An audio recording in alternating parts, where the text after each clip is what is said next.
Now, I need to take you a step beyond that. So that part alone, if you turned off the episode right now, that part alone could change your life, because a fully functioning life instead of a dysfunctional life is a life that's easier. It doesn't mean it's permanent. Man, we got to work really hard to keep everything kind of going in the right direction. And that's why the second part of one is even more important. The less you have, all the way down to like what is the most important?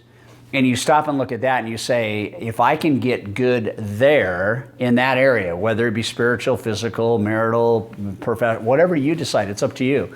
If I can get good at that one, then it has this cascading effect on the others. In other words, the better you are at the thing that's most important, the more the other areas that are important will be blessed. And so you could have 6 priorities. You could focus on number 2 through number 5, those, and not focus on number 1, and not be as successful as you would be by taking time away from the 5, focusing on number 1 short term, and then watching that cascade to all the other areas of your life. The other thing that's important, and once you arrive at that point of knowing what those series of values are, is take any one of those and say, now in that, what is the power of one thing? And I'll give you an example. So in let's just say selling, when you're in the business of selling and providing goods and services and solutions to people, you have a relationship between the time you sell and the financial return you get on those sales efforts. We talked a little bit last week about the power of delegation. This is uniquely different in that the question that would be posed to you is what we call the 100% question. And the 100% question goes like this. In business, now we can do it anywhere else, but I'll just do it in business for this episode. What would your life look like if you could spend 100% of your working day doing the one thing that you're really good at, that you really love, and that would have the greatest financial return on your business? And probably all of you would say, my business would go up, my revenue would go up, and quite possibly you'd say, I'd be more fulfilled and have more joy about what I do. Because when we're in selling and we don't get to sell, shockingly, you don't feel good about yourself.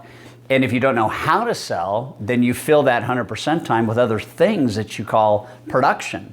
One of the greatest statistics that we have is the wealthiest commission people in real estate and in lending do the least amount of email per day. The number of minutes spent on email is inversely related to how much production they actually do.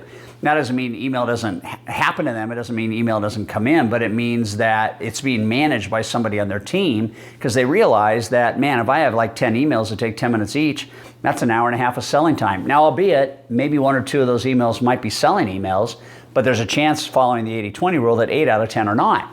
And so then the question is, what's the one thing I should hone in on? And the one thing is what makes you go from this income level to your income potential. So let's say right now you're at 10 grand a month and you realize that you're only spending maybe 20% of your day on the one thing, episode 81, the one thing that can bring you the greatest return in joy and revenue on your business.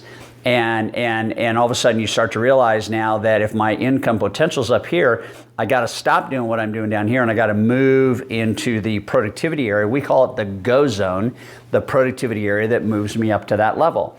So let's say I'm earning $1 and my potential's 10. What are the things I have to do to get to $10? Let's say I'm earning 5,000. I want to get to 10,000. What are the things I have to do to get 10,000? To make room to do the things that I need to do to get 10,000, I got to say no to the things that right now are currently lidding me or keeping me at this level here. As soon as I go from 5,000 to 10,000, then 10,000 becomes the base, and maybe it's 15,000 or maybe it's 20,000, whatever you want it to be. But I will tell you, there's an absolute relationship between what you're making right now and what your one thing is that generates revenue and how much time you're spending on that.